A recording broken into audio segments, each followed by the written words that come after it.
Olá, vamos a mais um vídeo Mistérios do Universo Espiritual deste canal em que eu criei especificamente esses dias para pregar a palavra de Deus. Nós estamos vivendo os últimos dias, eu sempre falo isso aqui neste canal. Estamos vivendo os últimos dias.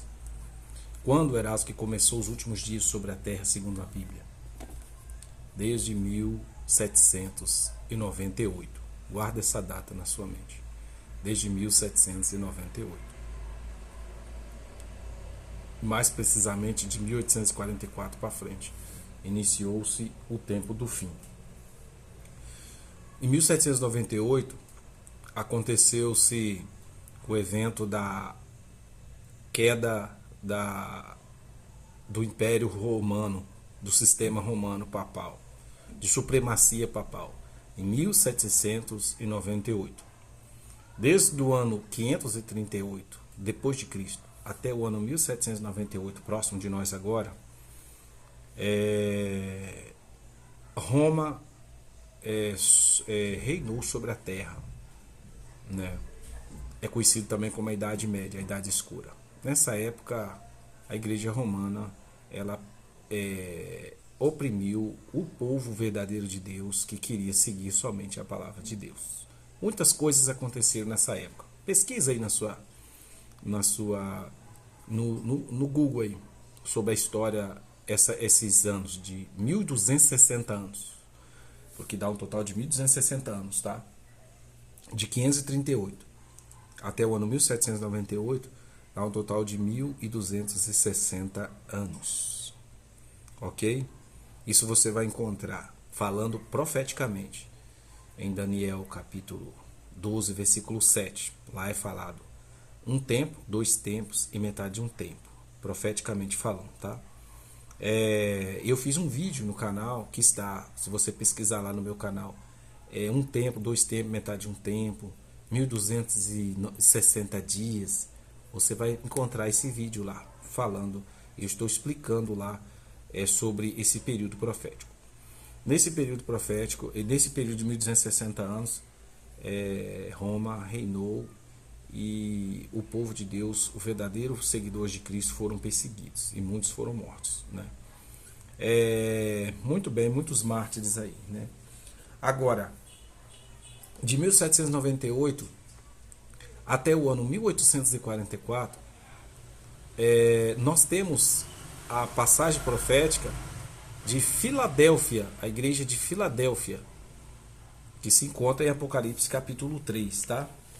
Apocalipse capítulo 3, lá fala sobre Filadélfia. Apocalipse 3, estou abrindo aqui, no versículo, vou te falar com você aqui já. Apocalipse 3, do versículo, vamos lá, já está aqui. Do versículo 7, Apocalipse 3, versículo 7 até o versículo 13, tá? Vem falando sobre a igreja de Filadélfia. Esse aqui foi um período também histórico do ano 1798 até o ano 1844, ok? Minha calopsita ali piando aqui um pouquinho aqui, mas tudo bem. Vamos dar sequência ao vídeo. Então o que acontece?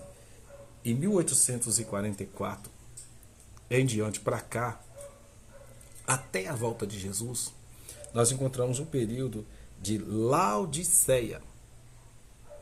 Nós encontramos o período de Laodiceia, que é de Apocalipse 3, versículo 14, até o Apocalipse 3, até o versículo 22, tá bom? Nós encontramos o período de Laodiceia, que é uma época dura para a igreja, uma época que é apresentado que a igreja está morna espiritualmente, mas Deus vai transformar ou vai visitar esta igreja, conforme está no versículo 20. Eis que estou à porta e bato, se alguém ouvir a minha voz, entrarei em sua casa, cearei com ele comigo. Apocalipse 3, versículo 20, né? Deus vai visitar, de acordo com essa passagem, Deus vai visitar essa igreja e ela vai se tornar, de uma igreja de Laodiceia, virará a igreja remanescente de Apocalipse 12, versículo 17. Ok? Um assunto para outro momento. Mas eu quero destacar aqui para você que Assim Deus guiou a sua história profeticamente. Tem uma profecia, um maior, como é que eu poderia? Maior tempo profético, a maior profecia se encontra em em Daniel 8, versículo 14, que diz assim: até 2.300 tardes e manhãs, e o santuário será purificado.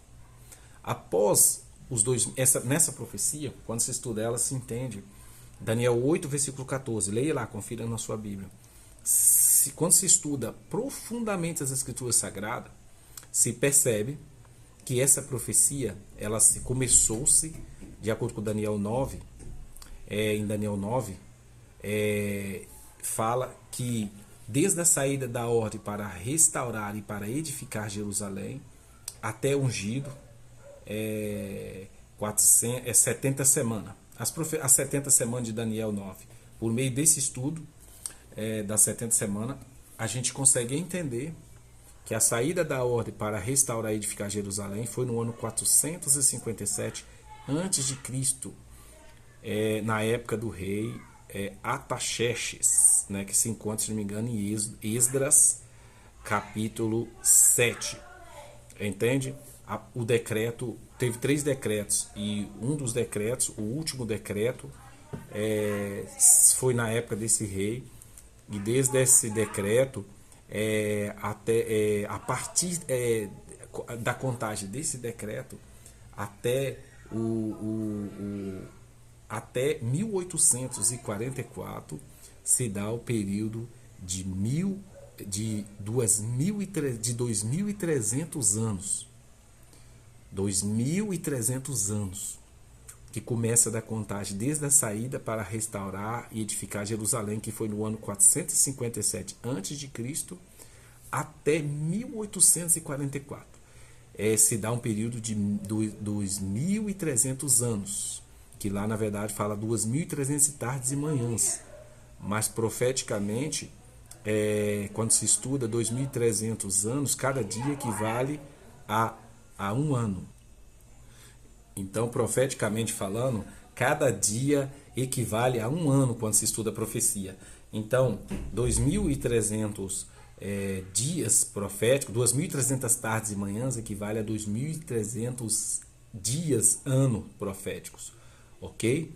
Então, lógico, você tem que sentar e estudar isso daí. Então, esse é o maior período profético em termos de tempo que nós encontramos na Bíblia, que é o ano 457 a.C. até o ano 1844 depois de Cristo agora. Depois de Cristo agora. Entendeu? Se você fazer uma contagem matemática e conta aí de 457 a.C. até 1844. 2.300 tardes e manhãs, 2.300 anos passaria. Deus revelou tudo o que aconteceria dentro desse período profético. Depois das 2.300 tardes e manhãs, Daniel 8,14 diz que o santuário seria purificado. O santuário seria purificado. Estou falando com você, abrindo aqui Daniel 8. Abre aí sua Bíblia aí. Daniel 8, versículo 14. Diz assim. Daniel 8, 14. Ele me disse, até 2.300 tardes e manhãs. E depois das 2.300 tardes e manhãs, o santuário seria purificado. Os estudiosos estudando, entenderam que esse santuário a ser purificado era o santuário celestial. E que a purificação do santuário celestial era, na verdade, a época de juízo sobre a terra. É a época, o tempo da graça. Após os 1844, iniciaria-se um juízo no céu. O juízo no céu. Entende? Eles descobriram que esse santuário, de acordo com Hebreus 8:1, diz assim, ó, Veja o que diz em Hebreus 8, versículo 1. Ora, o essencial das coisas que temos dito e que temos dito o essencial das coisas que temos dito diz o apóstolo, que possuímos tal sumo sacerdote que assentou-se à destra do trono da majestade nos céus, como ministro do santuário e do verdadeiro tabernáculo que o Senhor erigiu, não o homem. Então, por meio de estudos de Hebreus, eles entenderam que nós temos um santuário no céu e que Jesus entrou lá nesse santuário para interceder por nós. De acordo com Daniel 7, 25, diz assim, veja o que Daniel diz em Daniel 7, versículo 25. Em Hebreus 7, versículo 25. Veja o que diz. Eu li Hebreus 8, olha Hebreus capítulo 7. Veja, por isso também pode salvar totalmente os que por ele se chegam a Deus, vivendo sempre para interceder por eles. Nesse santuário celestial, Jesus vive para interceder por cada um de nós. Entende?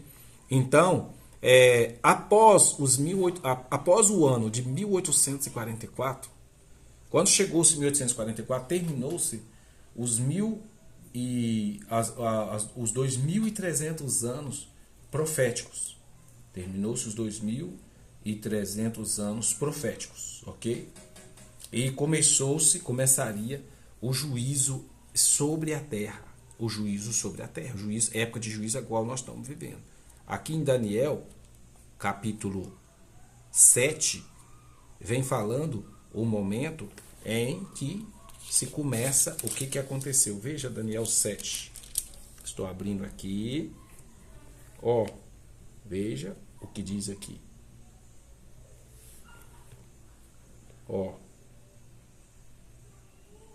Já estou encontrando aqui. Daniel capítulo 7. Já vou ler para você.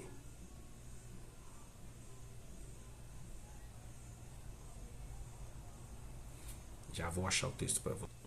Em Daniel 7, no versículo 10, no versículo 11. Então eu estive olhando por causa, versículo 9. Versículo 9, Daniel 7, 9. Continuei olhando até que foram postos uns tronos, e o ancião de dia se assentou. Suas vestes eram brancas como a neve, e os cabelos da cabeça como a pura lã. O seu trono era chama de fogo, e as suas rodas eram fogo ardente. Veja o que a Bíblia narra. Um rio de fogo manava e saía de diante dele. Milhares de milhares o serviam. E miríades de miríades estavam diante dele. Veja o que diz o final do verso. Assentou-se o tribunal e se abriram os livros. Em 1844, aconteceu-se este momento, é narrado este momento, quando se estuda, se entende, em 1844, assentou-se o tribunal no céu, começaram os livros a ser abertos, a vida de cada ser humano é passada em revista diante de Deus. Meu amigo, talvez a essa altura desse vídeo você diz assim, meu Deus, misericórdia, né? Misericórdia. Não ficamos temerosos? Né? Quando fala assim ir num tribunal humano, a gente fica meio temeroso, né? Mas, meu amigo, o pastor Arilton, que era da TV Novo Tempo, hoje não é mais, ele costumava dizer algo interessante nos programas. Ele dizia assim, nada temos a temer, a não ser o pecado. Por que eu estou dizendo isso nessa altura? É porque, na verdade, esse tribunal de juízo, ele é a favor do ser humano, daqueles que aceitam Jesus como Salvador. Deixa eu te explicar direitinho. Hoje, Jesus, ele é o nosso advogado nesse tribunal. Entende? Você lembra que eu li em Hebreus 8 aqui que o essencial das coisas que nós temos é que nós temos tal sumo sacerdote? Hebreus 8. Ora, o essencial das coisas que temos dito é que possuímos tal sumo sacerdote que assentou-se à destra da majestade no céu. E no versículo 25, como eu li anteriormente, diz que ele vive para interceder por nós. Então Jesus hoje ele é o nosso advogado. Ele é o nosso advogado. Mas quando terminar o tempo da graça, ele vai ser o nosso juiz, entende? Então, Jesus é o nosso advogado de defesa. Satanás é o nosso advogado. Ele é o nosso acusador, porque ele acusa o ser humano, porque o ser humano pecou, entendeu? Então, mas Jesus é o nosso advogado, ele intercede por nós. E hoje aqui na terra, nós temos o Espírito Santo, né, que é o nosso consolador, de acordo com João capítulo 16. Ele é o nosso consolador, entende? Então no tribunal nós temos Jesus, que é o advogado, que vai ser o juiz futuramente. Nós temos Jesus, que é o nosso advogado e nunca perdeu uma causa. Nós temos o Espírito Santo aqui na terra, que é o nosso consolador, que nos convence do pecado, da justiça e do juízo, entende? E nós temos o Pai a nosso favor também, que a própria Bíblia diz assim, porque o próprio Pai vos ama, Jesus disse. Todo o tribunal, mas nós temos o adversário, que é o nosso acusador, que nos acusa porque somos pecadores. Então, meu amigo, eu quero dizer para você aqui que todo o céu, e temos os anjos assistentes também, que estão a favor do ser humano. Agora, qual é o segredo da vitória e qual é o segredo da derrota? O segredo da vitória é aceitar o advogado nesse tribunal, que é Jesus Cristo. Aceitar ele no coração. Entendeu? Aceitar ele no coração. Veja o que diz Marcos capítulo 16, o Evangelho de Marcos, capítulo 16, versículo 16. Veja. Marcos 16, versículo 16. Veja bem, eu estou abrindo aqui. Vamos lá, aqui é tudo ao vivo, ok? Marcos capítulo 16. Estou chegando aqui já. 16, versículo 16. Quem crê, Jesus disse assim, ide por todo o mundo e pregai o evangelho a toda criatura. Quem crê e for batizado será salvo. Quem, porém, não crê será condenado. O segredo é crer em Jesus. É crer em Jesus.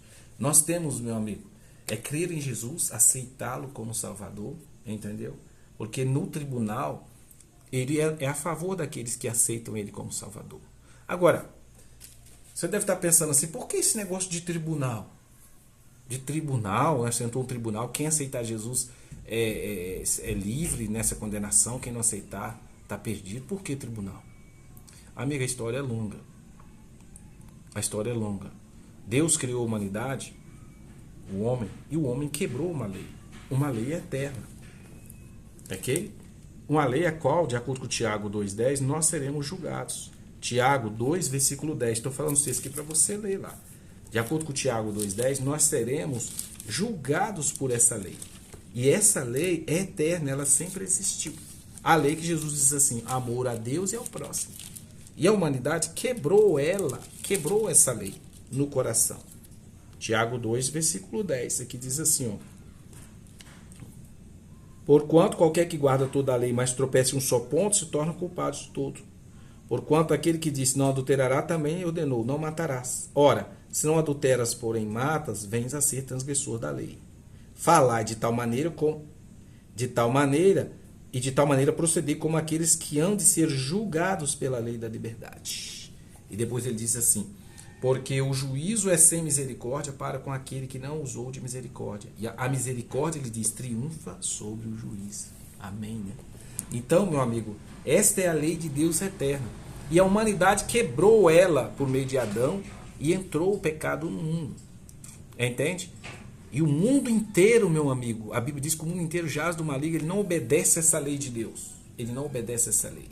Então, quem aceita Jesus, por isso que entra, que ide pregar o Evangelho. O Evangelho é que a esperança é Jesus Cristo. E o ser humano deve aceitar Jesus no coração. Entende? A ser batizado e entregar o coração a ele, para que por meio dele obedeça a lei. A sua lei é eterna. Entende? Então, o tribunal, de acordo com Daniel 7, lá foi posto. Entende? Assentou-se o tribunal, abriu-se os livros. Meu amigo, onde você está vivendo? Você está vivendo quebrando essa lei eterna? Você precisa de Jesus Cristo. Você precisa de Jesus Cristo. Entende? Então, depois de 1844, esse tribunal se assentou. Hoje o Espírito Santo está apelando ao coração de cada ser humano para que ele aceite Jesus e por meio de Jesus guarde esta lei eterna. Porque o mundo jaz no maligno, a Bíblia diz. E o mundo será queimado com fogo da presença de Deus, meu amigo. E só subsistirão aqueles que estiverem Jesus no coração e obedecendo à lei de Deus. E Deus estabelecerá o seu reino novamente aqui. Está revelado na Bíblia. Ok? E esse reino da morte, da transgressão da sua lei eterna, será queimado e destruído junto com o diabo e seus anjos. Leia Mateus capítulo 25. Você vai ver isso. Então, meu amigo, hoje, se ouvis a sua voz, Hebreus 4, versículo 7. Hoje, se você ouvir a sua voz, não endureçais o vosso coração. Se volte para Jesus. Porque o tribunal, o juízo corre solto no tribunal. E o Espírito Santo está trabalhando no seu coração. E a palavra está sendo pregada. E Deus está esperando uma resposta sua. Porque quando o Senhor se manifestar, o fogo da glória dele consumirá este planeta. Ok? E todo aquele que não estiver Jesus, transformado pelo caráter de Jesus, obedecendo à lei de Deus, vivendo na presença de Jesus, juntamente com o mal será queimado. Isso é sério. Que Deus te abençoe, que Deus nos abençoe. Que voltemos para a palavra de Deus enquanto é tempo.